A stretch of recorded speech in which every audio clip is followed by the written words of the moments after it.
لا حول ولا قوة إلا بالله العلي العظيم. أعوذ بالله من الشيطان اللعين الرجيم.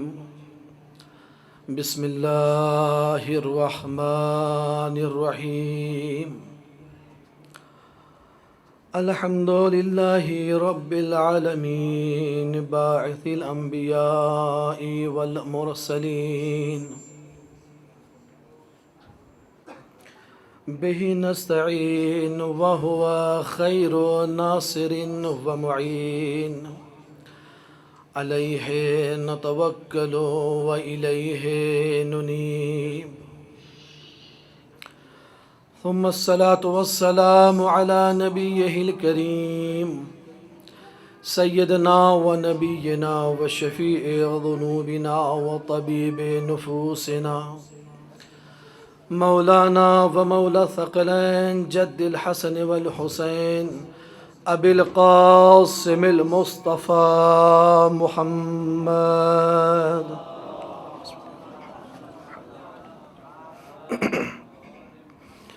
وعلى أهل بيته الطيبين الطاهرين المعصومين المظلومين الذين أذهب الله عنهم الرجس وطهرهم تطهيرا. اللهم صل على محمد وآل محمد. ولعنة الله دائمة على أعدائهم أجمعين. أما بعد، فقد قال سيد الشهداء حسين بن علي عليهم السلام: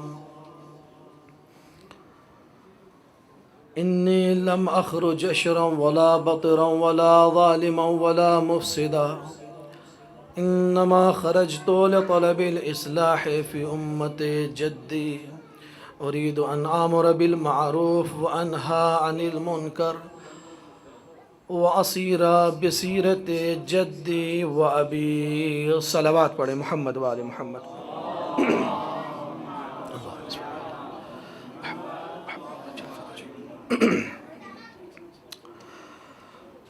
علماء کرام، بزرگان قوم و ملت،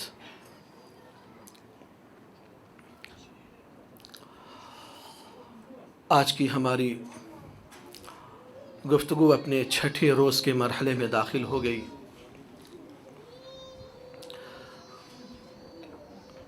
گزشتہ روز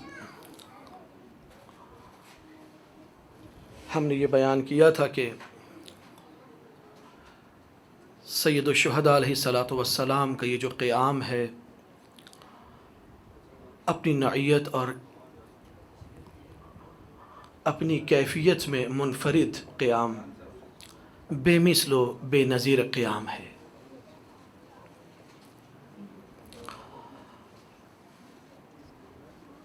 امت محمد کی اصلاح کی غرض سے سید الشہداء علیہ الصلاۃ والسلام نے یہ قیام فرمایا، اور اس امت کے درمیان موجود جو خرابیاں تھیں اس کی اصلاح کے لیے سید الشہداء کو 72 قربانیوں کی ضرورت پڑی. 72 قربانیوں کی ضرورت پڑی. ان 72 قربانیوں میں جہاں 80 برس کے حبیب ابن مظاہر و مسلم بن اوسجہ ہیں، اور جوانوں میں علی اکبر اور نوجوانوں میں جناب قاسم ہیں، وہیں پر فہرست شہداء میں ایک نام ہے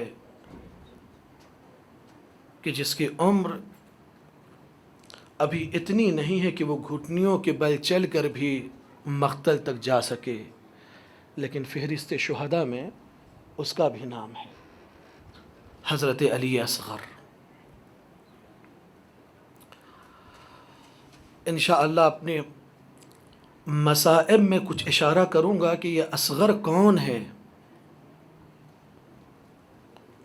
عام طور سے یہ محسوس ہوتا ہے کہ 6 مہینے کے اصغر کا کیا کردار ہو سکتا ہے کربلا میں. مختصر طور پر ایزان گرامی عرض کر دوں کہ حضرت علی اصغر کی شہادت تکمیل شہادت کربلا ہے، تکمیل شہادت کربلا ہے۔ غیر مسلمانوں کو جس شہادت نے کربلا میں سب سے زیادہ متاثر کیا ہے اور اپنی طرف کھینچا ہے، وہ ہے شہادت حضرت علی اصغر۔ شہادت علی اصغر نے سب سے زیادہ اس کائنات کے غیر مسلمانوں کو اپنی طرف کھینچا ہے۔ کتنے مسلمان ہو گئے ہیں فقط حضرت علی اصغر کی شہادت کو سن کر اور ظالموں کے ظلم کو سن کر۔ وَإِلَّا ایک چھوٹے سے معصوم سے بچے کی شہادت کیا معنی رکھتی ہے، کیوں شہید کیا گیا؟ لہٰذا عزیزان گرامی، کتنے عظیم پیمانے پر آ کے سید الشہداء نے اصلاح کی ہے، ہر طرح کی قربانیاں اپنے ساتھ لے کے گئے ہیں، ہر طرح کے افراد کو اپنے ساتھ لے کے گئے ہیں۔ لہٰذا ہم کو یہ غور کرنا ہوگا کہ آخر شریعت محمدیہ میں فساد پھر کس پیمانے پہ تھا، تبدیلیاں تحریفات کس پیمانے پہ تھی۔ آج سے میں خاص طور پہ بس انہی باتوں پہ اشارہ کروں گا، انہی چیزوں کی طرف اشارہ کروں گا۔ پیغمبر اسلام نے اس امت کو جو متنبہ اور متوجہ کیا ہے، حتیٰ وقت اخیر، اپنی زندگی کے ہر مرحلے میں اشارہ کیا ہے، وقت اخیر تک جن چیزوں کی طرف اشارہ کیا ہے وہ کہا کہ انی تارکن فیکم الثقلین، دو چیزیں میں تمہارے درمیان چھوڑ کے جا رہا ہوں۔ شریعت محمدیہ کا ماحصل دو چیزیں ہیں۔ یہ کہوں کہ حضرت آدم علیہ السلام سے لے کر حضرت خاتم علیہ السلام تک تمام انبیاء کی محنتوں کا، تبلیغات کا، زحمات کا جو ثمرہ ہے، جو محاصل ہے، وہ ثقلین میں سمٹ کے آ گیا ہے، وہ ثقلین میں سمٹ کے آ گیا ہے۔ ثقلین اگر محفوظ ہیں تو تمام انبیاء کی زحمتیں محفوظ ہیں۔ ثقلین اگر تحریفات کی زدوں میں نہ آئیں تو آپ سمجھ لیے کہ حضرت آدم علیہ السلام اپنے تبلیغی مشن میں کامیاب ہیں۔ ثقلین کو اگر کسی طرح کی تحریف سے محفوظ رکھ لیا گیا ہے تو آپ یقین جانیں جناب نوح علیہ السلام کی 900 سالہ جو زحمتیں ہیں وہ محفوظ ہو گئی ہیں۔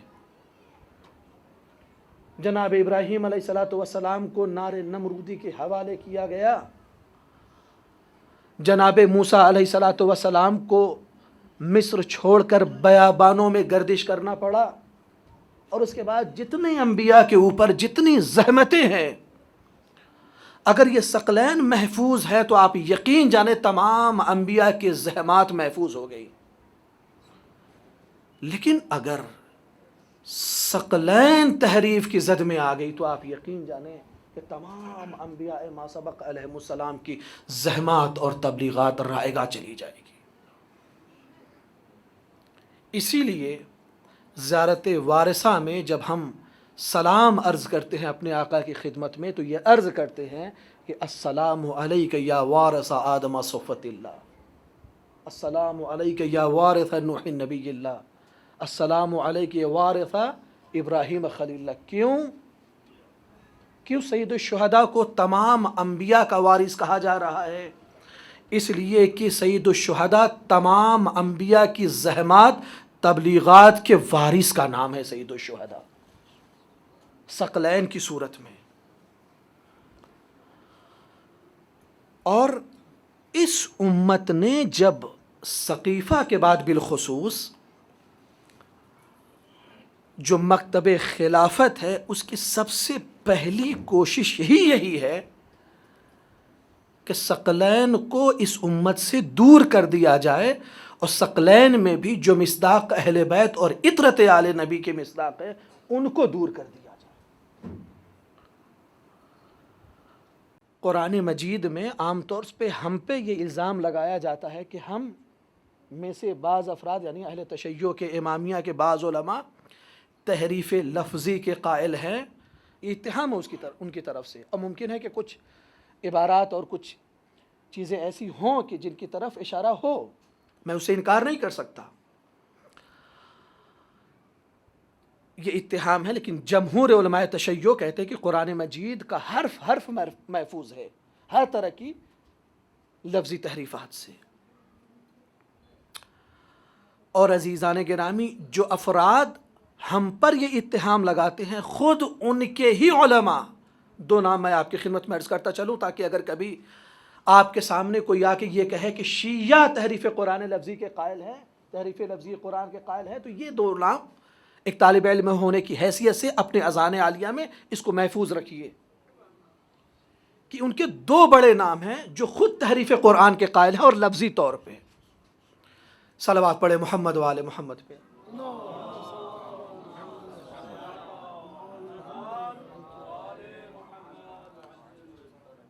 ابن عربی جو عرفان نظری کے سب سے بڑے استاد اور امام کہلاتے ہیں، ان کی کتاب ہے کبریت احمر. اس کبریت احمر پہ حاشیہ لگایا ہے عبد الوہاب شعرانی نے، جس حاشیے کا نام رکھا ہے الیواقیت والجواہر. اس الیواقیت والجواہر میں عبد الوہاب شعرانی نے بالکل کھل کر دو خط میں دو سطر میں ایک بات کہی ہے. انہوں نے کہا کہ اگر مسلمانوں کے ضعیف دلوں کا خیال مجھے نہ ہوتا تو میں تمہیں بتاتا کہ مصحف عثمان میں کیا کیا چیزیں ساقط ہیں، کیا کیا چیزیں چھوٹ گئی ہیں، میں وہ تمہیں بتاتا. لیکن نہیں بتایا انہوں نے یہ بات نہیں بتائی. تو ایک نام ہے عبد الوہاب شعرانی کا، جنہوں نے کھل کے کہا ہے کہ مصحف عثمان میں وہ تمام چیزیں موجود نہیں ہیں کہ جو رسول اللہ نے چھوڑی تھی قرآن کی صورت میں، ساقط ہیں بہت ساری چیزیں. دوسرا نام عزیزان گرامی انور شاہ کشمیری، جو آپ کے سرزمین پاکستان کے، انہوں نے صحیح بخاری کی شرح لکھی ہے. اور اتفاق سے میرے بعض اس طرح کے مناظرے ہوئے ہیں تعریف قرآن کے سلسلے میں، تو بخوبی جانتا ہوں ایک ایک لفظ ان کے جو ہے وہ انہوں نے بالکل صاف لکھا ہے. انبیاء کتاب ما سبق کے سلسلے میں، پھر اس کے بعد قرآن مجید پہ انہوں نے تبصرہ کیا کہ قرآن مجید بھی اپنی تمام عظمتوں کے باوجود اس کے اندر تحریف معنوی تو بے شمار ہوئی ہیں، جس طریقے سے کتب آسمانی ما سبق میں ہوئی ہیں. تحریف معنوی بے شمار ہوئی ہیں. اور اس کے بعد کہتے ہیں کہ تحریف لفظی بھی ہوئی ہے، اما ان عمدن. اس کے بعد کہتے ہیں کہ یا اگر کوئی یہ کہے کہ یہ عمدن اس میں تحریف لفظی ہوئی ہے تو لمغلطہ، یہ اشتباہ ہے. یعنی ایک طرف یہ اعتراف ہے کہ قرآن مجید میں لفظی تحریف ہوئی ہے لیکن عمدن نہیں ہوئی ہے. اگر کوئی یہ ادعا کرتا ہے کہ قرآن مجید میں لفظاً تحریف ہوئی ہے تو یہ مغالطہ ہے، یہ اشتباہ ہے. لفظاً نہیں ہوئی ہے، اشتباہاً ہو گئی ہے.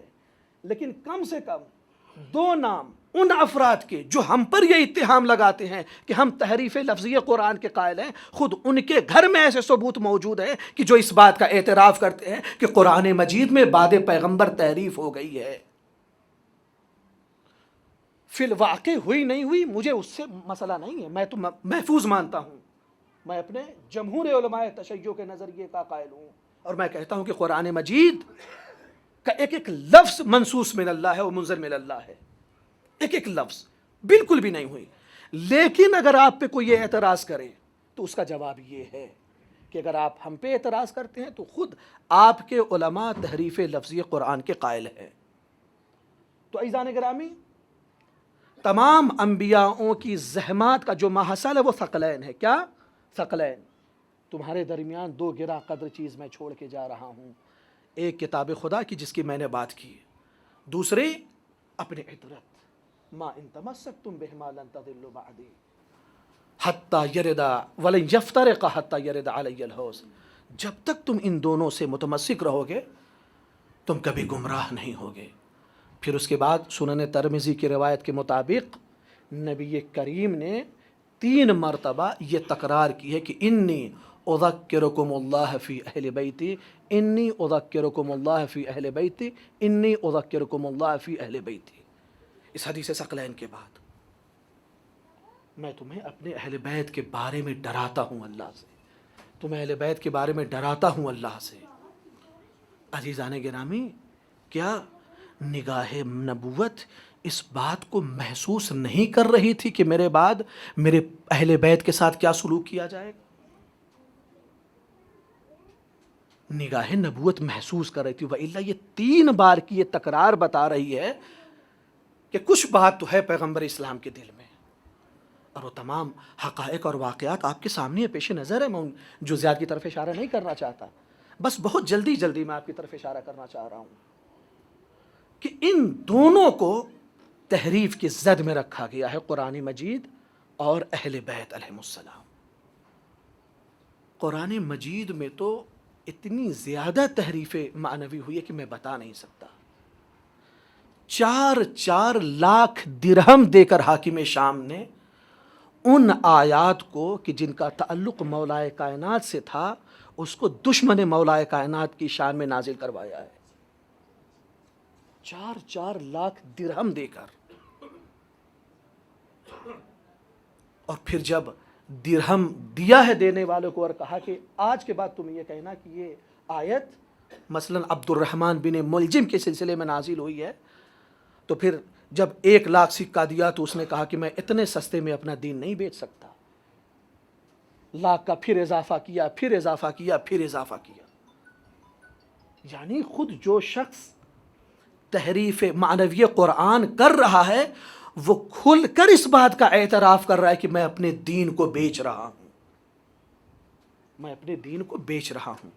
اب عزیزان گرامی محسوس کریں کہ یہ کربلا جو ہوئی ہے وہ کس لیے ہوئی ہے۔ اتنا عظیم جو قیام ہے، اس عظیم پیمانے پہ جو اصلاح ہو رہی ہے، وہ کیوں ہو رہی ہے؟ سوئی ہوئی دنیا کو جگانا تھا 72 شہادتوں کے ذریعے سے، تاکہ تم سمجھو کہ اہل بیت کیا ہیں۔ اہل بیت وہ ہیں کہ جو بقائے اسلام کے لیے اپنا سب کچھ قربان کر سکتے ہیں، جو بقائے اسلام کے لیے اپنا سب کچھ قربان کر سکتے ہیں۔ خیر، جو ان لوگوں نے کیا،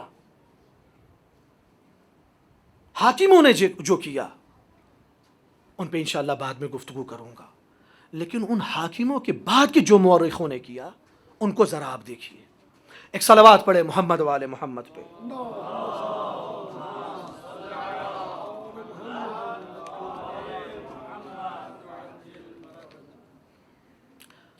مولا کائنات کی ولادت کے سلسلے میں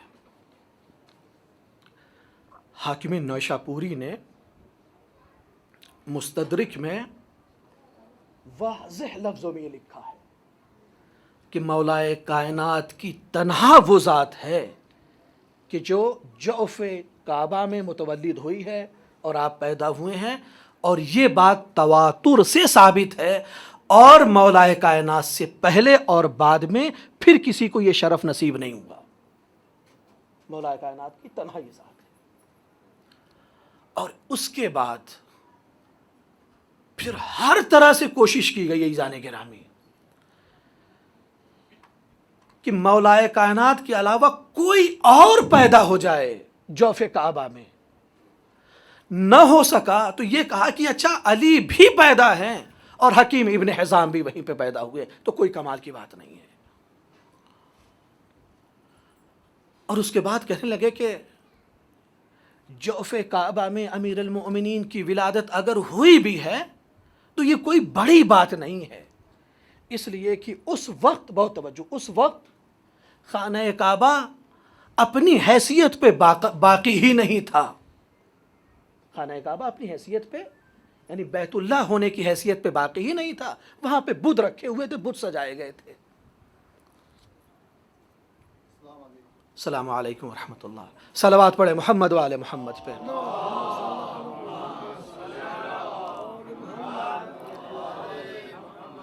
میں احباب سے التجا کروں گا کہ اگر ذرا سا قریب آ جائے تو بعد میں آنے والوں کو کسی طرح کی زحمت نہ ہو۔ صلوات پڑھتے ہوئے ذرا سے قریب آ جائیے۔ اللہم صلی علی محمد وآل محمد وعجل فرجہم۔ ایک اور صلوات کا سہارا دے محمد وآل محمد پہ، اللہم صلی علی محمد وآل محمد وآل محمد وعجل فرجہم۔ تو ادھر مخالفین اہل بیت نے، دشمنان اہل بیت نے، معاندین اہل بیت علیہ السلام نے بہت کوشش کی کہ ان کی ہر ایک فضیلت کو سلب کر لیا جائے، کوئی ایک فضیلت ایسی باقی نہ رہے جو اس کے نام پہ ہو، اہل بیت علیہ السلام کے نام پہ۔ لہٰذا یہ ادعا کر دیا گیا کہ مولا کائنات کی ولادت خانہ کعبہ میں ہوئی نہیں۔ ابھی میرے ذہن میں ایک بڑا خوبصورت واقعہ آ رہا ہے عزیزان گرامی۔ عجیب بات یہ ہے کہ بعض ایسے خوش عقیدہ انہی میں سے ہوتے ہیں کہ جو منکر ہیں، انہی میں سے ایسے بھی ہیں کہ جو اس حقیقت کا یوں اعتراف کرتے ہیں کہ پھر ان کے انکار کی کوئی حقیقت نہیں رہ جاتی۔ انہی کے درمیان مدتوں پہلے ہمارے ہندوستان میں جو کیپٹل ہے انڈیا کا دہلی، وہاں پہ دو بڑے خوبصورت جشن منائے جاتے تھے، اور وہاں پر دنیا کے تمام اسلامک اسکالرز اور مفکرین کو دعوت دی جاتی تھی۔ ایک حسین ڈے اور ایک علی ڈے، 13 رجب المرجب کو علی ڈے، اور مولا امام حسین علیہ السلام کے سلسلے سے 3 شعبان کو۔ اور اس وقت کا جو ماحول تھا بڑا خوبصورت تھا کہ بر صغیر کے، ہند و پاک کے جو بڑے علماء ہوتے تھے، جید علماء ہوتے تھے، سربراہ افراد، ممتاز علماء، چاہے اہل سنت سے چاہے اہل تشیع سے، ان کو بھی دعوت دی جاتی تھی۔ چنانچہ علی ڈے کے موقع پر بہت سارے اسلامک اسکالر کو وہاں پہ دعوت دی گئی۔ ہندوستان کے بھی علماء ہیں، تشیع کے، تسنن کے، اور پاکستان کے بھی علماء تشیع اور تسنن کے، مشترکہ علماء وہاں پہ موجود ہیں، اور ہر ایک اپنے اعتبار سے امیر کائنات کی خدمت میں خراج عقیدت پیش کر رہا ہے۔ ایک منکر ولادت مولا کائنات در جوف کعبہ، انہوں نے مولا کائنات کی بڑی فضیلتیں بیان کی، اور آخر میں آ کے کہتے ہیں کہ علی خانہ کعبہ میں پیدا نہیں ہوئے تھے، ان کی خانہ کعبہ میں ولادت نہیں ہوئی تھی۔ یہ میرا وجدان، میرا دین یا میرا جو ضمیر ہے وہ اس چیز کو گوارا نہیں کرتا، یعنی میں نہیں مانتا اس کو۔ باقی تمام فضیلتیں میں قبول کرتا ہوں اور وہ ہیں۔ اور یہ کہنے کے بعد وہ ممبر سے اتر گئے، اور تھوڑی ہی دیر کے بعد وہ نام مجھے بخوبی یاد ہے، اللہ ان کو غریق رحمت کرے، مولانا کوثر نیازی، شاید آپ لوگوں نے نام سنا ہو۔ مولانا کوثر نیازی بہت خوش عقیدہ شخص، بہت سنجیدہ، بڑے متین مزاج عالم دین۔ ایمان ابو طالب پہ جو انہوں نے گفتگو کی، ابھی بھی یوٹیوب پہ موجود ہے، ایمان ابو طالب پہ، میرے احباب اسے ضرور سنیں۔ میرے ایک عزیز نے جب سنا ان کی یہ گفتگو کو ایمان ابو طالب پہ جو انہوں نے کی ہے، تو انہوں نے کہا کہ خدا کی قسم میرا دل چاہ رہا ہے کہ میں ان کی تمام گفتگو کے ایک ایک لفظ کو سنہری لفظوں میں رقم کر لوں۔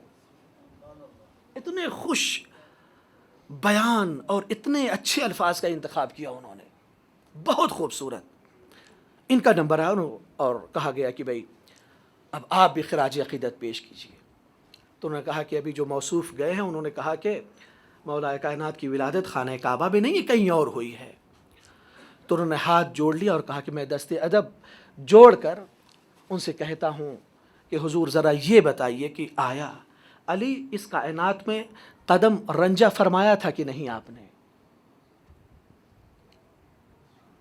حضرت علی کی ولادت ہوئی ہے کہ نہیں ہوئی ہے، یا وہ دنیا میں نہیں آئے؟ تو انہوں نے آواز دی کہ بھائی اس حقیقت سے کس کو انکار ہے؟ اتنی عظمتیں ہیں، جنگوں میں اتنے بڑے بڑے کارنامے کیے ہیں، رسول اللہ پر اپنی جان کو نثار کیا ہے، اور تمام فضائل، میں ان کی ولادت سے کیسے انکار کر سکتا ہوں؟ انہوں نے مسکرا کے کہا کہ بس آپ اتنا لطف کیجئے کہ وہ جگہ بتا دیجئے جہاں علی پیدا ہوئے ہیں، کعبہ ہم وہیں بنا دیں گے۔ وہ جگہ بتا دیجئے، یہ ان کا جوش عقیدت ہے۔ جوش عقیدت میں انہوں نے فرمایا کہ وہ جگہ مجھے بتائیے جہاں علی پیدا ہوئے ہیں، ہم کعبہ وہیں بنا دیں گے۔ اور عزیزان گرامی، مولا کائنات ہر کعبہ دل میں موجود ہے، ہر کعبہ دل میں موجود ہے. جو دل پاکیزہ ہے، جو فکر و نظر پاکیزہ ہے، ہر اس فکر و نظر میں علی بستے ہیں، ہر اس دل میں علی بستے ہیں جہاں پاکیزگی ہو، جہاں طہارت ہو، ہاں جہاں خباثتیں ہوں. علی اور اولاد علی کا وہاں کوئی تصور نہیں ہے. جہاں خباثتیں ہوں وہاں نہیں. جو پاکیزہ دل ہے، پاکیزہ فکر و نظر ہے، وہاں پہ. اور اس کے بعد عزیزان گرامی ایک ایک باتوں کی طرف میں اشارہ کرتا چلوں. تو سب سے پہلے مولا کائنات کی ولادت کا انکار. تمام اہل بیت علیہ السلام کی طرف میں آہستہ آہستہ آؤں گا.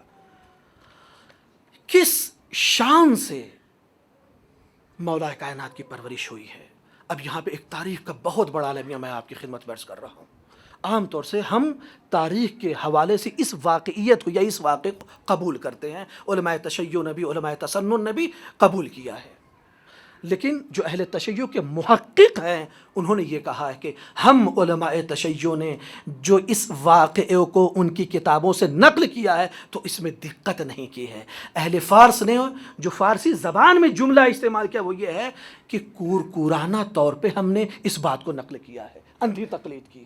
وہ کیا ہے اس حقیقت کو میں بیان کر رہا ہوں. وہ یہ حقیقت ہے کہ جب امیر المؤمنین کی عمر 2 برس کی ہوئی ہے، 2 برس کی ہوئی، تو امیر المؤمنین علیہ الصلوۃ والسلام کی تربیت کے لیے جناب ابو طالب علیہ الصلوۃ والسلام کی خدمت میں نبی کریم آئے.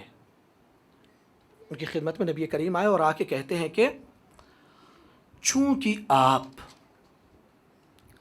قلیل المال ہے اور کثیر العیال ہے اور مکے میں قحط پڑا ہوا ہے، اس لیے میں یہ چاہتا ہوں کہ آپ مجھے میرے حوالے علی کو کر دیں اور میں آج سے علی کی پرورش کروں گا، ان کی تربیت کروں گا.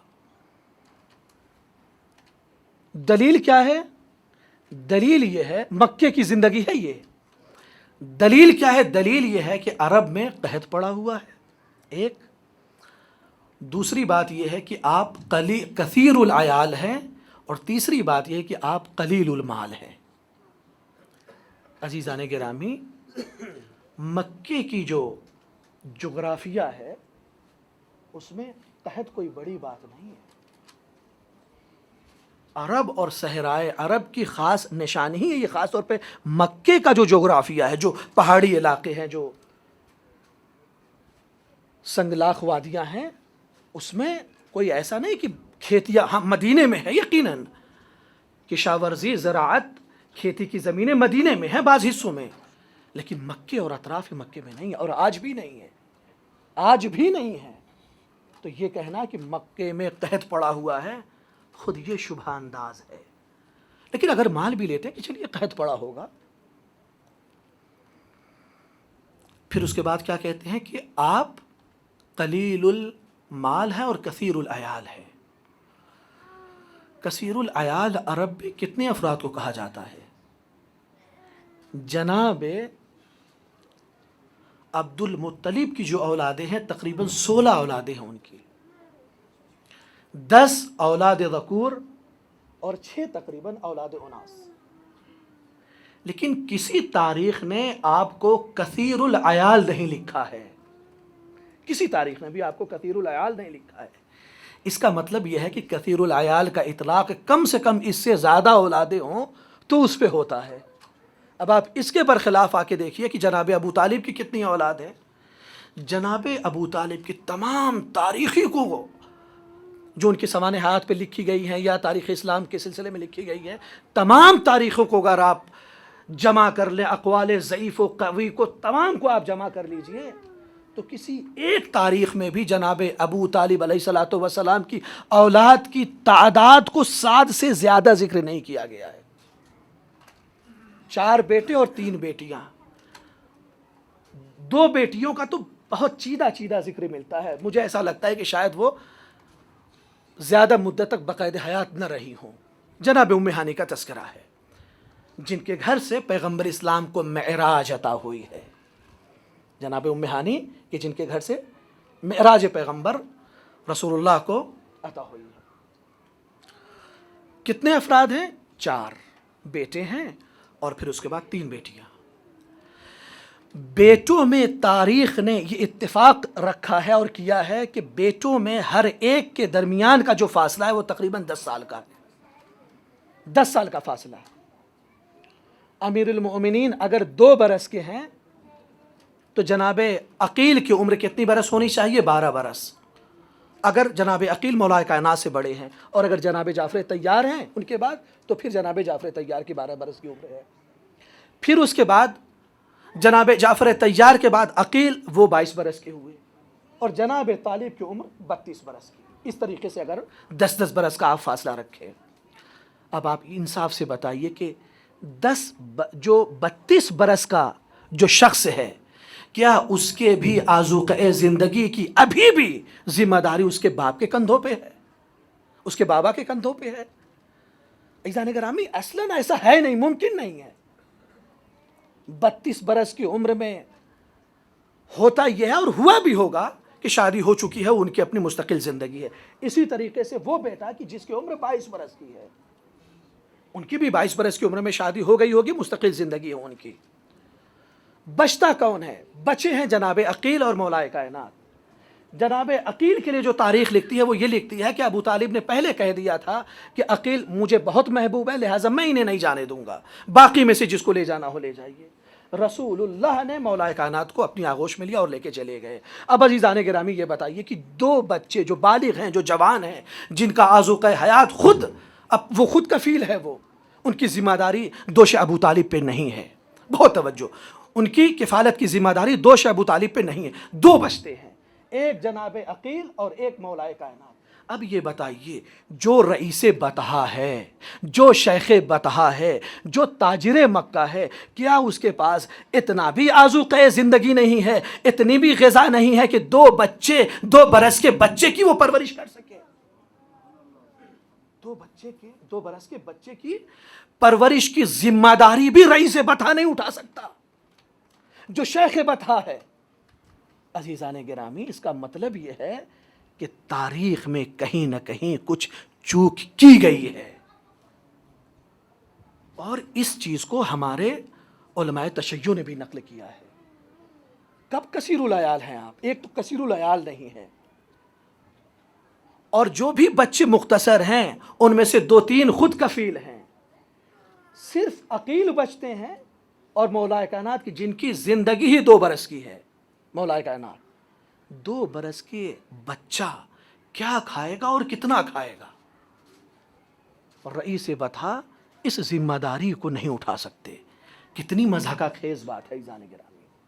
حقیقت میں یہ نہیں ہے، حقیقت تو یہ ہے کہ الہام الہی اور وحی الہی خاص کے مطابق رسول اللہ چل کے گئے ہیں ابو طالب علیہ السلام کے پاس، اور پھر ان سے مطالبہ کیا ہے اور مانگا ہے کہ اللہ کے اے چچا، مجھے علی کو دیجئے، میں پرورش کروں گا۔ کیوں؟ تاکہ پیغمبر اپنی آغوش میں اس طریقے سے امیر المؤمنین کی تربیت کریں اور انہیں پروان چڑھائیں کہ فکر و نظر میں اتنی بالیدگی ہو کہ زمین پر رہ کر لوح محفوظ کی تلاوت کر سکے۔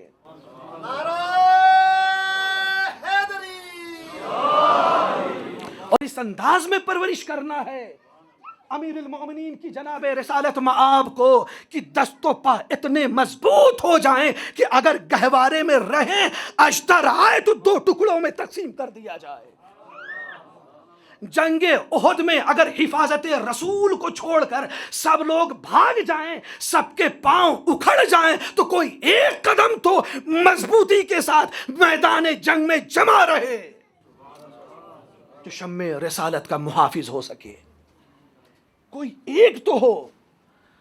جب دور خندق کے اس طرف کھڑا ہوا عمرو بن عبدود یہ کہے کہ میں تمہیں آواز دیتے دیتے میری آواز بیٹھ گئی ہے، تم طالب داخل بہشت نہیں ہو، تمہارا یہ عقیدہ نہیں ہے کہ جو زندہ دشمن کے مقابل بچ کے چلا جائے گا تو اسے غازی کا خطاب دیا جائے گا، اور دشمن کے مقابل جو آ کر قتل ہو جائے گا وہ داخل بہشت ہوگا۔ تمہارے شوق کو کیا ہوا؟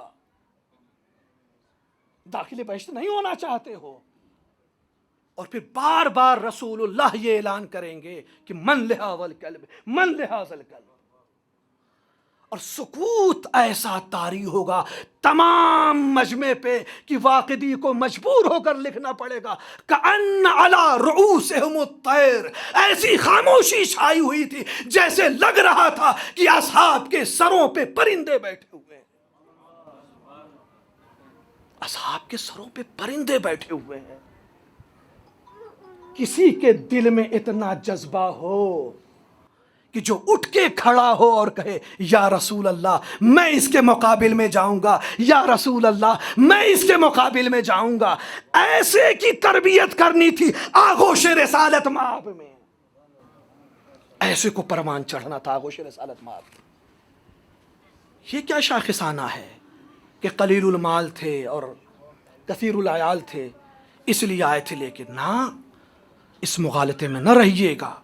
علی کے دست و بازو کو مضبوط کرنا تھا، علی کے پاؤں کو مضبوط کرنا تھا، سب کے پاؤں میدان جنگ میں اکھڑ جائیں، علی تمہیں باقی رہنا ہے، علی تمہیں ٹھہرنا ہے وہاں۔ باب خیبر جب کسی سے اکھڑ نہ سکے تو اتنی انگلیوں میں طاقت ہو تربیت پیغمبر اسلام کے سائے میں کہ 2 انگلیوں سے باب خیبر اکھڑ سکے، ایسے کی پرورش کرنی ہے۔ اور عزیزان گرامی کس انداز میں پرورش کی ہے، وجد میں آ جاتا ہے انسان جس انداز میں پرورش کی ہے۔ جناب فاطمہ بنت اسد سلام اللہ علیہ فرماتی ہیں،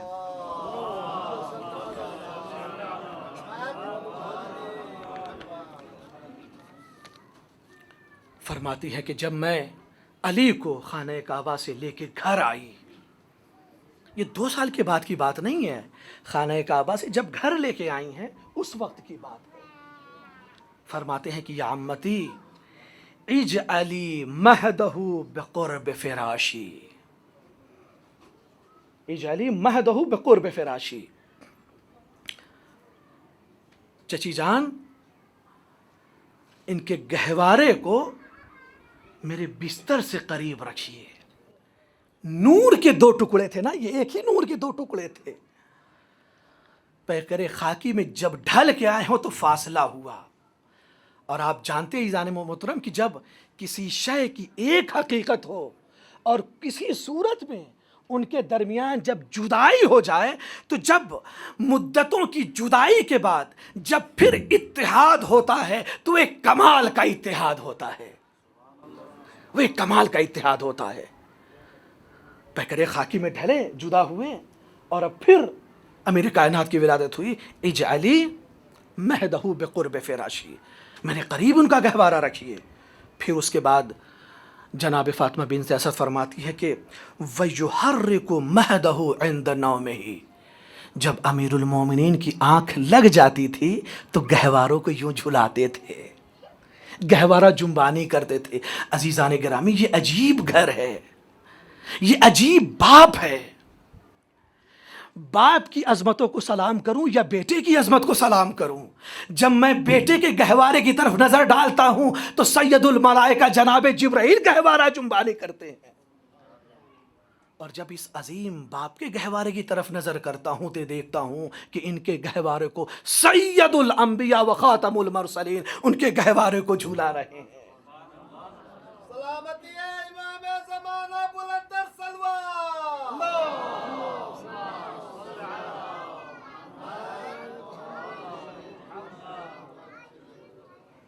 وَيُنَاغِيهِ فِي يَقْظَتِهِ، جب امیر المؤمنین بیدار ہوتے تھے تو لوریاں سناتے تھے،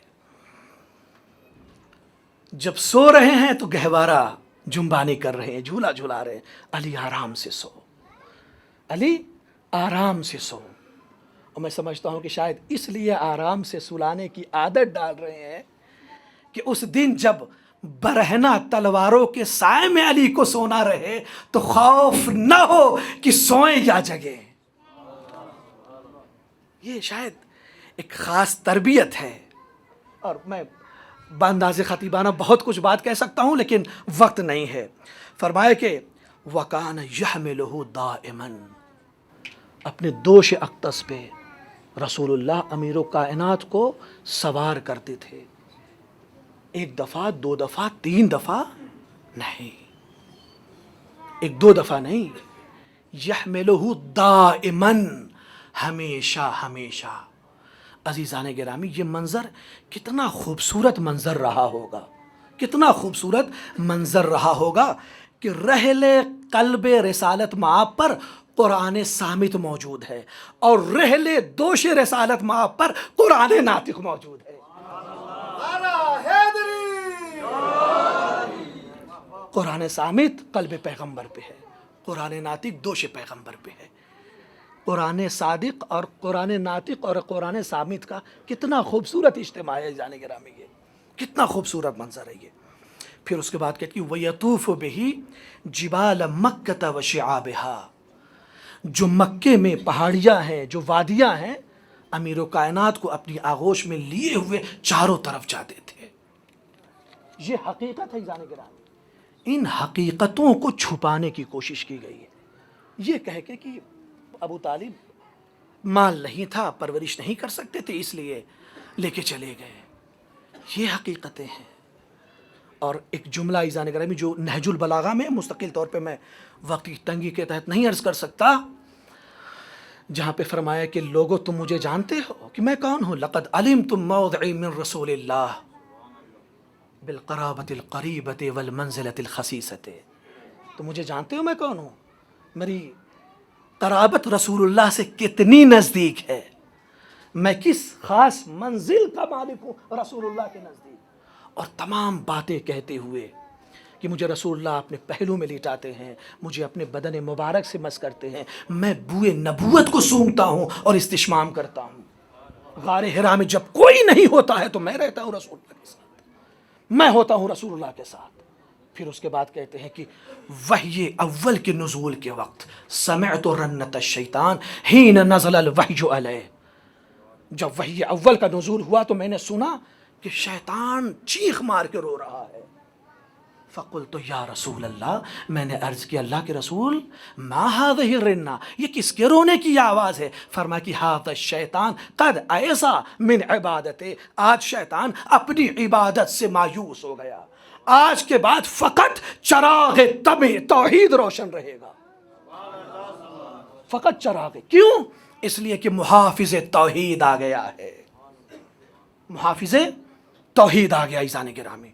اور اس کے بعد ایک بہت عظیم جملہ، بہت مہم جملہ ارشاد فرمائے نبی کریم نے، وہ اس جملے کو درک کر سکتے ہیں جو اہل معرفت ہے، علماء معرفت ہے، جو جن کا تعلق علم عرفان سے ہے۔ وہ کیا ہے؟ وہ حقیقت محمدیہ، وہ نور اول، وہ نور اول جس کے سامنے تمام کائنات کی خلقت ہوئی ہے، تمام کائنات کی خلقت۔ عزیزان گرامی، مجھ پہ وجد کی کیفیت طاری ہو رہی ہے۔ فرمایا کہ یا علی انکا تسمع ما اسمع وترى ما ترى الا انکا لیس بنبی، الا انکا لست بنبی ولکن وزیر۔ فرمایا کہ اے علی، جو میں سن رہا ہوں وہ تم سن رہے ہو، جو میں دیکھ رہا ہوں وہ تم دیکھ رہے ہو۔ جو میں یہ نہیں کہا کہ سمعت ما سمعت، جو میں نے سنا وہ تم نے سنا، سمعت ما سمعت نہیں کہ جو میں نے سنا وہ تم نے سنا، اور یہ بھی نہیں کہا کہ رأیت ما رأیت، جو تم نے دیکھا، جو میں نے دیکھا وہ تم نے دیکھا۔ فعل مضارع تسمع ما اسمع وترى ما ارى، اس کا مطلب یہ کہ شاید رسول اللہ اشارہ کر رہے کہ علی، جو چیزیں تم اس وقت دیکھ رہے ہو، جو اس وقت میں سن رہا ہوں، جو اس وقت میں دیکھ رہا ہوں، وہ تم اس وقت دیکھ رہے ہو، اس وقت سن رہے ہو۔ جو میں سنوں گا بعد میں اسے بھی تم سنو گے، جو میں دیکھوں گا بعد میں تم بھی اسے دیکھو گے۔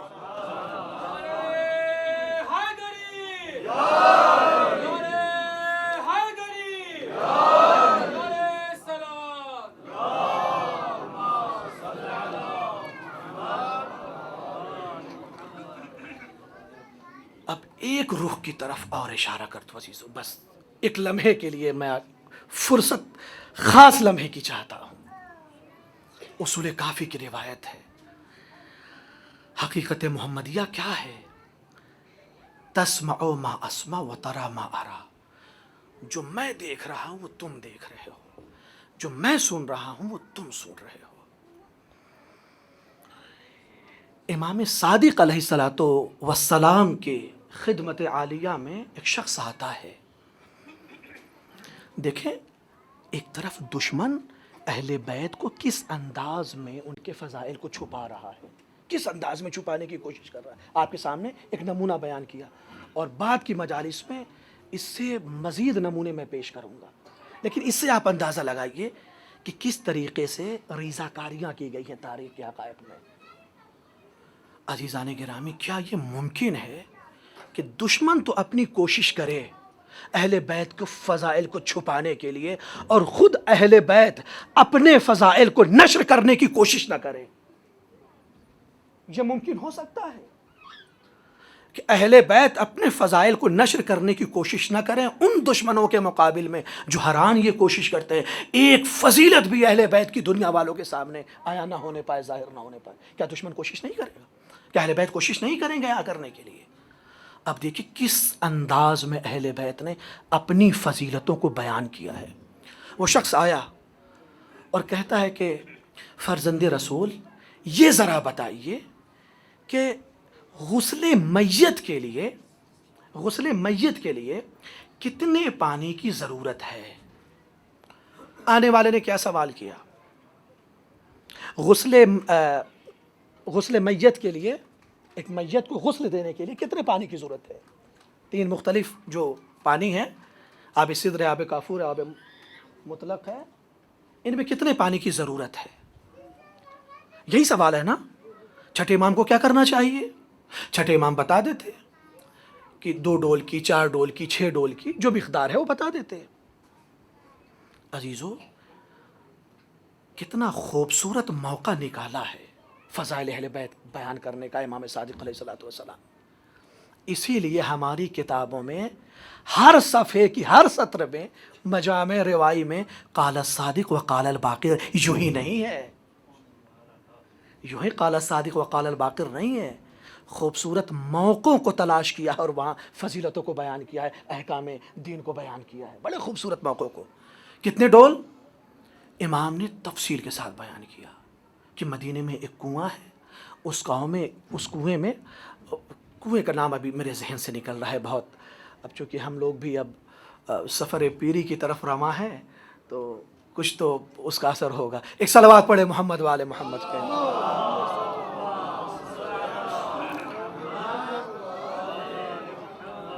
وہ ایک خاص کنواں ہے، اس کا نام ہے اصول کافی میں. اس کنویں پہ جانا، 6 ڈول پانی اس سے نکالنا ہے. 6 ڈول پانی اس سے، لفظ قربہ ہے غالباً، قربہ ہے یا کچھ اور ہے. ڈول اس کا فارسی ترجمہ، اردو ترجمہ ڈول ہے اور فارسی ترجمہ دلو ہے. اس کے بعد کہتے ہیں کہ جب نبی کونین کی رحلت کا وقت قریب آیا تو امیر المؤمنین سے نبی کریم نے یہ کہا کہ اس کنویں کے پاس جاؤ اور 6 ڈول وہاں سے پانی نکال کے لے آؤ. اور پھر نبی کریم کو انہی ڈول کے پانی سے، 6 ڈول کے پانی سے غسل دیا گیا. بات تمام ہو گئی عزیزان گرامی. یعنی آنے والا شخص جس مسئلے کو دریافت کرنا چاہ رہا تھا وہ مسئلہ بیان کر دیا، تمام ہو گئی بات. لیکن چھٹے امام نے تمام نہیں کیا. چھٹے امام نے کہا کہ اس کے بعد قریب رحلت پیغمبر نبی نے فرمایا کہ علی جب تم ڈول سے پانی نکال کے لاؤ گے، اس کے بعد جب تم مجھے غسل دو گے، اس کے بعد حنوت لگا دو گے، پھر اس کے بعد مجھے کفن پہنا دو گے، اصول کافی کی روایت ہے، اس کے بعد اے علی تم مجھے بٹھانا. کفن میں ملبوس ہوں، لباس کفن میں ملبوس ہوں علی، اسی حالت میں تم مجھے بٹھانا. خدا کی قسم علی تم مجھ سے سوال کرنا، اس وقت جو تم سوال کرو گے ہر ایک کا جواب میں دوں گا. جو تم سوال کرو گے میں تمہیں اس کا جواب دوں گا. عزیزو، سوال کرنے والا ہمیشہ اپنے علم کے مطابق سوال کرتا ہے۔ سوال کرنے والا ہمیشہ اپنے علم کے مطابق سوال کرتا ہے۔ امیر کائنات کے علم کی وسعتیں کیا ہیں؟ امیر کائنات کے علم کی وسعت یہ ہے کہ سلونی سلونی قبل ان تفقدونی اما دون العرش، زمین اور آسمان کے بارے میں تم مجھ سے سوال کرو، زمین اور آسمان کے بارے میں تم مجھ سے سوال کرو گے، میں تمہیں جواب دوں گا۔ اس علی سے کہا جا رہا ہے، علی تم خود عالم کان وما یکون ہو، تم خود عالم علوم سماوات والارض ہو، لیکن پھر بھی کہا علی اگر تم اپنی حیثیت علمی سے بلند ہو کر بھی سوال کرو گے تو میں اس کا بھی جواب دوں گا، میں اس کا بھی۔ کیا حقیقت ہے یہ خدا کی قسم پیغمبر اسلام کی۔ لوگ کہتے ہیں کہ بظاہر نبی نے پردہ فرمایا، خدا کی قسم نبی کب پردہ فرماتے ہیں؟ ہماری آنکھوں پہ پردے ہیں۔ فإلا فیضیاب ہونے والے قبر پیغمبر سے آج بھی فیضیاب ہوتے ہیں، فیضیاب ہونے والے قبر علی سے آج بھی فیضیاب ہوتے ہیں، فیضیاب ہونے والے قبر سید الشہداء سے آج بھی فیضیاب ہوتے ہیں۔ ایک صلوات پڑھے محمد وآل محمد پہ۔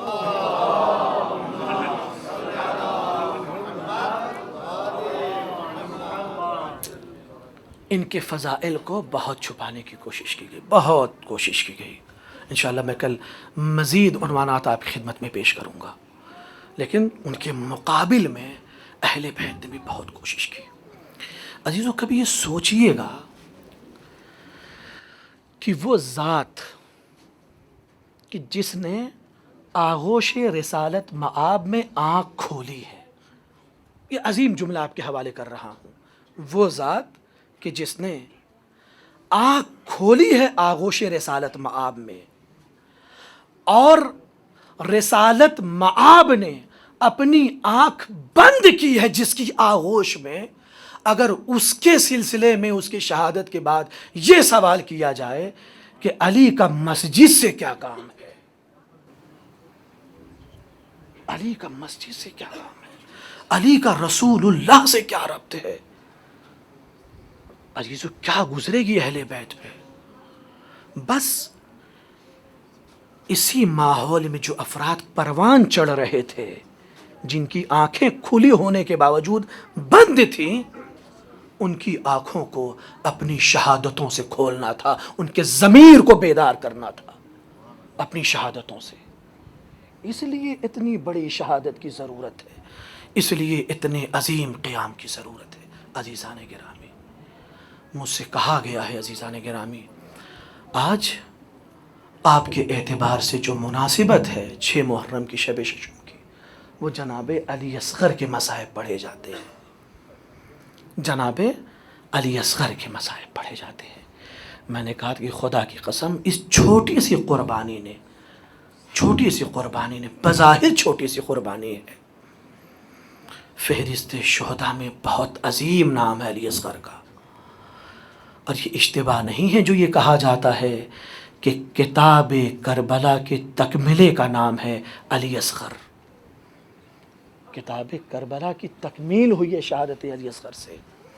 جتنا متاثر اس چھوٹی قربانی نے کیا ہے، اتنا اور قربانیوں نے نہیں کیا ہے۔ عزیزان گرامی،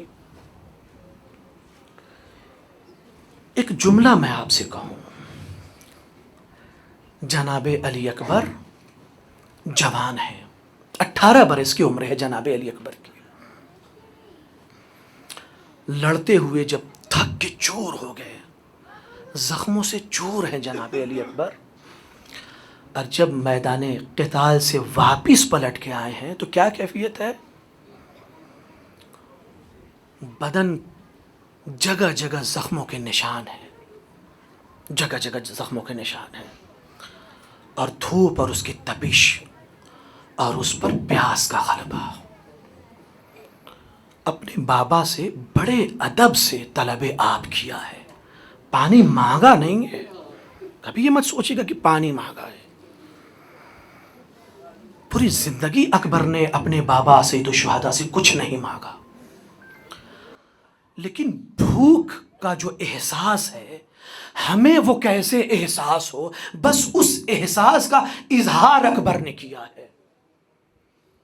ہاتھوں کو جوڑ کے بابا کی خدمت میں آئے اور آ کے کہتے ہیں کہ یا آبتے العطش قد قتلنی وثقل الحدید اجہدنی، بابا پیاس نے دم توڑ دیا، پیاس نے مار ڈالا ہے بابا، اور اسلحوں کی گرانی نے مجھے بہت کمزور بنا دیا ہے، اجہدنی تھکا دیا ہے بابا۔ طلب آپ کا انداز دیکھیے کتنا مؤدبانہ ہے، فرماتے کہ بابا فہل الی شربت من الماء سبیل، کہا بابا پانی نہیں چاہیے، کہا بابا ایک بوند کی، ایک گھونٹ کی کوئی سبیل ہے، ایک گھونٹ کی بابا کوئی سبیل ہے؟ اب عزیزو تاریخ نے یہ لکھا ہے بہت ادب سے، جناب علی اکبر نے اپنی پیاس کی شدت کا اظہار کر دیا، لیکن ہائے ارباب ازا، جو چھوٹا سا بچہ بول بھی نہ سکتا ہو وہ اپنی پیاس کا اظہار کیسے کرے، اپنی پیاس کا اظہار کیسے کرے؟ تاریخ نے کہیں لکھا ہے ارباب ازا اصغر بول تو نہیں سکتے، اصغر بول تو نہیں سکتے نا، پانی طلب تو نہیں کر سکتے، اصغر رو تو سکتے ہیں، پیاس کی شدت میں تڑپ تڑپ کے اصغر رو تو سکتے ہیں نا، لیکن خدا کی قسم تاریخ نے نہیں لکھا کہ اصغر نے کبھی گریہ کیا ہو۔ اکبر اصغر کے مسکرانے کا تذکرہ ہے، اصغر کے رونے کا تذکرہ نہیں ہے۔ کون ہے یہ اصغر؟ اب سمجھ میں آیا، اکبر کو پیاس نے مار ڈالا ہے، اظہار کیا ہے پانی کی طلب کا۔ اب اصغر کو سمجھیے کہ اصغر کون ہے۔ اصغر نے پانی کی اور پیاس کا اظہار بھی نہیں کیا ارباب ازا۔ جب سید الشہداء نے نرغہ آدھا میں گھر کر یہ آواز دی ہے نا، حل من ناصر ینصرنا حل من مغیث یغیثنا، تو اب یہ ننھا سا مجاہد رہ نہ سکا گہوارے میں، تڑپ کے اپنے آپ کو جھولے سے گرا دیا، میرا بابا نرغہ آدھا میں اور ننھی سی جان ابھی بھی باقی ہے۔ دشمنوں خبردار، جب تک اصغر زندہ ہے میرے بابا کی طرف کوئی تیر نہ آنے پائے۔ اپنے آپ کو جھولے سے گہوارے سے گرا دیا، کوہرام برپا ہو گیا خیمہ حسینی میں۔ عزیزان محترم، ایک طرف 30,000 لشکر کی صدا ہے، تلواروں کی، نیزوں کی شور اور ہنگامہ ہے، سواریوں کا ایک طرف شور و ہنگامہ ہے، اس ہنگاموں کے بیچ خیمہ حسینی سے کچھ بیویوں کے سسکنے کی اور آہستہ آہستہ رونے کی آواز۔ یہ کس بات کا اظہار ہے عزیزو؟ یہ اس بات کا اظہار ہے کہ حسین نرغہ آدھا میں گھر گئے ہیں، لیکن ابھی بھی ذہن خیمہ حسینی کی طرف لگا ہوا، ابھی بھی توجہ خیمہ زینب کی طرف ہے۔ ایک مرتبہ گھوڑے کی پاک کو موڑ دیا، رخ کو موڑ دیا، میری بہن زینب کیا کوئی بچہ پیاس کی شدت سے ہلاک ہو گیا؟ نہیں میرے ماں جائے، کوئی بچہ پیاس کی شدت سے ہلاک۔ پھر میری بہن زینب یہ رونے کا کیا سبب ہے، یہ رونے کی کیا وجہ؟ کا بھیا آپ کی صدائے استغاثہ میں اتنی بے قراری تھی، اتنی آہوزاری تھی بھیا، علی اصغر نے اپنے آپ کو گہوارے سے گرا دیا، علی اصغر نے اپنے آپ کو گہوارے سے گرا دیا۔ تو سید الشہداء نے کہا کہ میری بہن، میرا بچہ پیاسا ہوگا، میرا لال پیاسا ہوگا، ممکن ہے کہ پانی کی طلب ہو۔ ارباب ازا ایک مرتبہ ننھی سی جان کو اپنی آغوش میں لے لیا، شدید دھوپ ہے ارباب ازا، شدید دھوپ ہے، 6 مہینے کا بچہ، 3 دن کا بھوک اور پیاسا ہے، ماں کے پاس اب اس بچے کے لیے کوئی غذا محفوظ نہیں ہے، کوئی غذا نہیں ہے ماں کے پاس، 3 دن کی بھوک اور پیاس میں ماں کے پاس بھی غذا تمام ہو گئی ہے۔ چھوٹا سا ننھا سا بچہ ارباب ازا، یہ چھوٹا سا ننھا سا بچہ کیا یہ خورشید اور آفتاب کی اتنی شدید تمازت اور دھوپ کو برداشت کر سکتا ہے؟ خدا کی قسم نہیں. حسین نے اس چیز کو محسوس کیا. اپنی آغوش میں اس طریقے سے اصغر کو لیا ہے اور ابا کے دامن سے یوں سایہ کر لیا، یوں سایہ کر لیا. تھوڑی دیر کا یہ بچہ مہمان ہے، تھوڑی دیر کا یہ بچہ مہمان.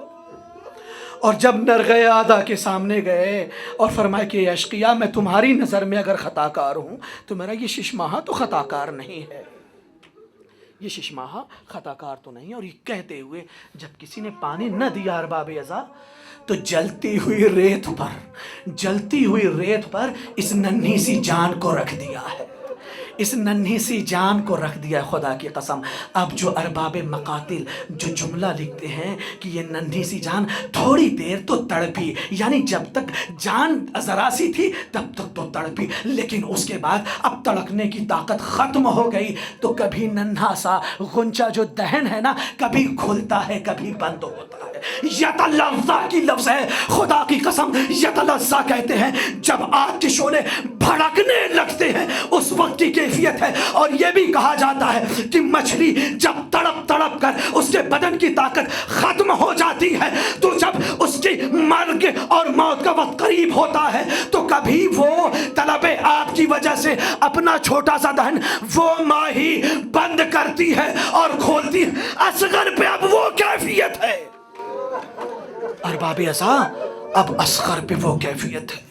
ننھا سا دہن کبھی کھولا ہے کبھی بند کیا ہے.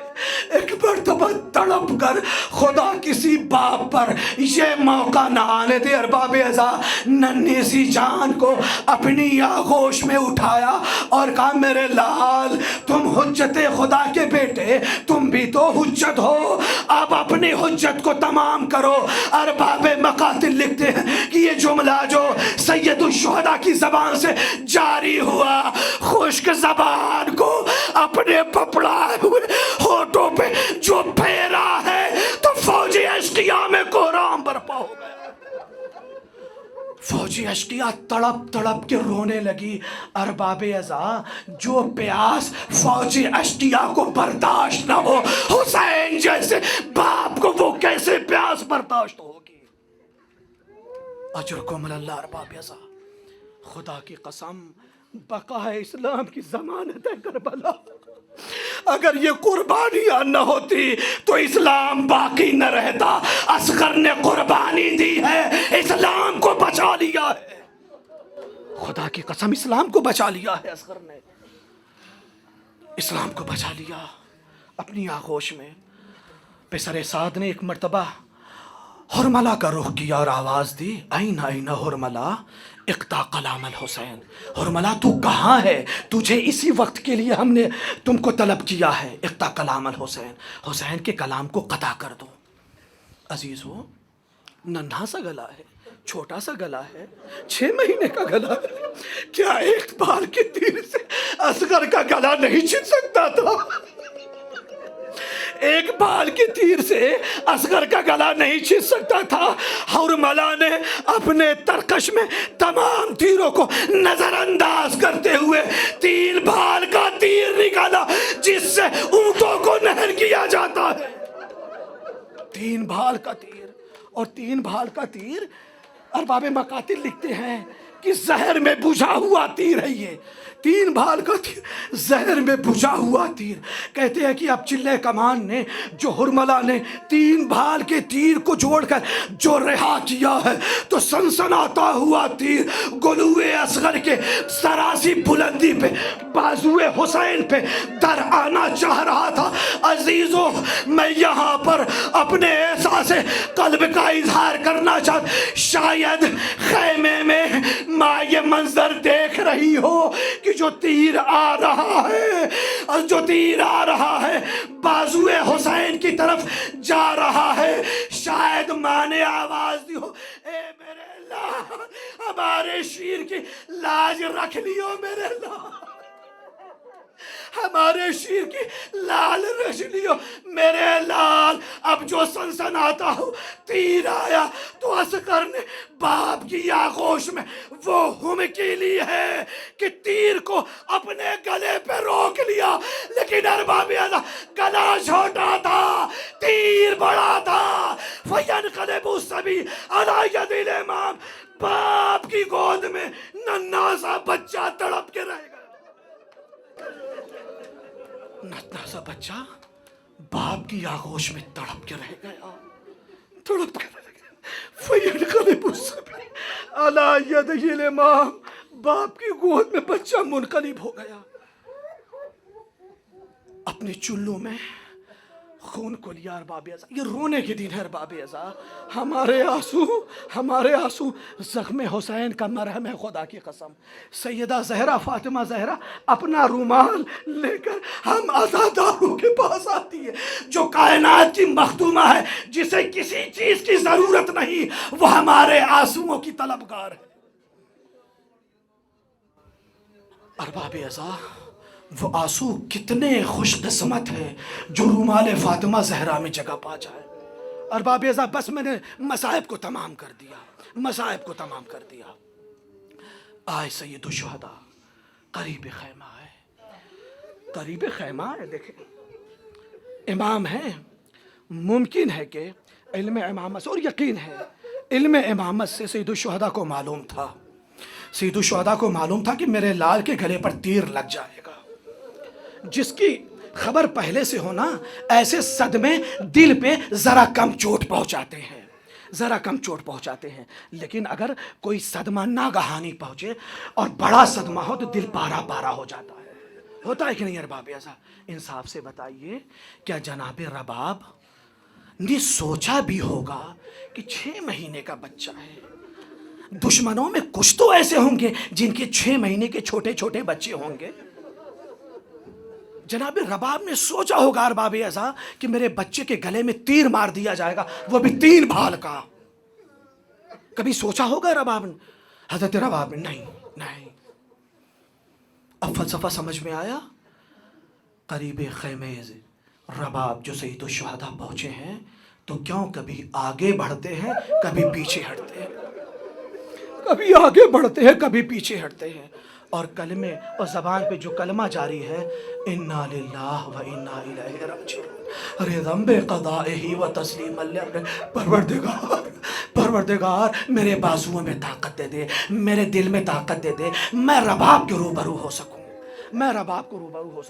ارباب اعضا جیسے ہی خیمے کے در پہ پہنچے، آواز دی، رباب آؤ اپنے اصغر کو لے جاؤ۔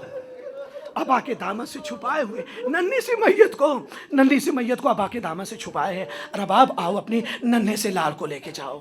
رباب خوش ہو کے آئی ہوں گے کہ نہیں؟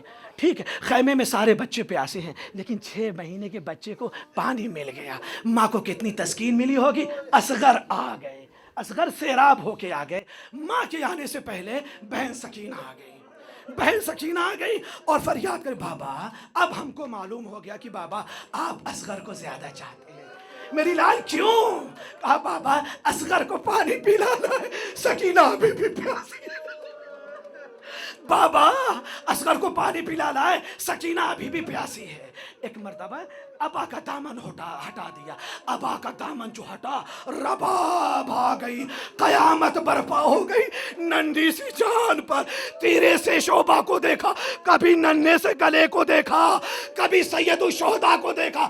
ارباب اعضا کچھ نہ کہا، بس سر کو جھکا لیا اور آواز دی، یا بنیا امثلو کا ینہر، اے میرے لال کیا تجھ جیسے بچے بھی ذبح کر دیے جاتے ہیں؟ اے میرے لال ظالموں کو ترس نہ آیا تمہارے پپڑائے ہوئے ہونٹوں کو دیکھ کر، تمہاری خشک زبان کو؟ اے میرے لال ظالموں نے تجھے کیسے سیراب کیا؟